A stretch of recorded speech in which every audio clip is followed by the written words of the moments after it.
আমি সুন্দরী নই, সাদামাটা সাধারণ এতটাই যে কারো গল্পের নায়িকা হওয়া যায় না। আমি ভালো নই, বরং হাসলে আমাকে খারাপই লাগে। আমি সুবক্তা নই, মেপে কথা পরিমিত আলাপ আমার দ্বারা হয় না। উল্টে প্রাণ খুলে কথা বলতেই ভালোবাসি। সবার সাথে হাসি মুখে কথা বলতে শান্তি লাগে আমার। বিদ্যে বুদ্ধি বা বুদ্ধিমতী কোনোটাই আমার বিশেষণ নয়। অতি সাধারণ নগণ্য একটা মেয়ে, এতটাই যে কারো কবিতায় কল্পিত নারী হওয়া যায় না। আমি ভীষণ একগুঁয়ে, ভীষণ জেদি নাছোড়বান্দা ধরনের। বারণ শুনি, কিন্তু অকারণে বারণ মানি না।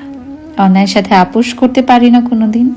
কথায় কথায় চোখে জল আসে ঠিকই, কিন্তু সেটা অস্ত্র নয়, বরং আড়াল করি।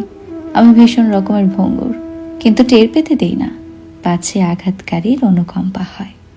আমি আদতে অচল আজকের দুনিয়ায়। সবাই যখন ভীষণভাবে আধুনিক, আমি তখন পুরনো নিয়ে বাঁচি। প্রাগৈতিহাসিক বলে ঠাট্টা করে অনেকে। আমি জানি আড়ালে আমাকে নিয়ে ঠাট্টা হয়, তবু বদলাতে ইচ্ছে করে না। আধুনিকতার বিরোধী আমি নই, বরং বিশ্বাস করি আধুনিকতা পোশাকে নয়, আধুনিকতা থাকে মনে। আমি ঈশ্বরে বিশ্বাসী, কিন্তু কুসংস্কারে নয়। আমি মনে করি কাউকে দেওয়া শ্রেষ্ঠ উপহার হলো সময়, যা ক্রয় করা যায় না। আমি প্রার্থনায় বিশ্বাসী, কিন্তু ভণ্ডামিতে নয়। লোক দেখানো লৌকিকতা আমার আসে না। যেটুকু মন থেকে আসে আমি সেটুকুই করি। আমি বদমেজাজি, কঠোর, এটা জেনেও পাল্টাতে পারি না নিজেকে।